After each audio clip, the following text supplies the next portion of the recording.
apples to apples. Are these two apples equal? No, they're not. They're similar because empirically they're different. They cannot be equal because they do not belong to the pure domain of reason or math. So as a preparatory step, we compare these two apples and we see identity and differences. We become conscious of the identity and differences. So there is an identity, there is an appleness,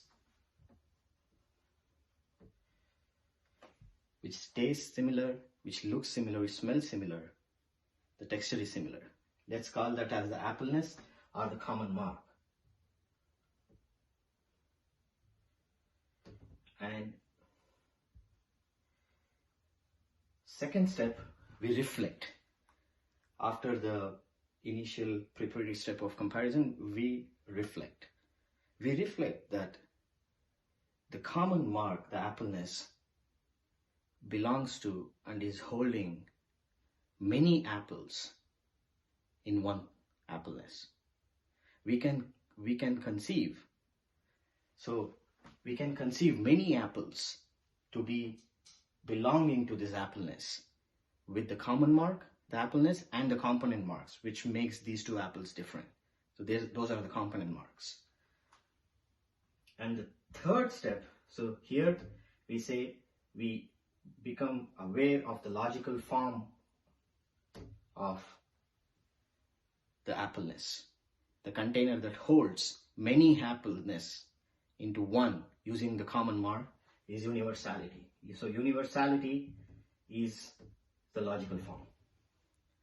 So we reflect, we think, after we compare, we reflect. What is the logical form that is holding? It's the universality, many apples in one appleness. And then finally, we do the abstraction. So in abstraction, we leave out the differences, the component marks from these apples, and we retain only the common mark in our consciousness. So let's say I did these 3 operations of understanding yesterday, and I carry forward it to today.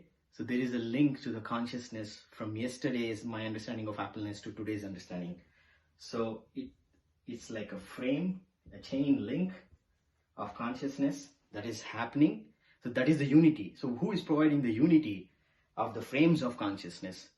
That we will look into another video when we try to understand the soul or the super soul, or we'll try to unify physical and the metaphysical, physics and metaphysics.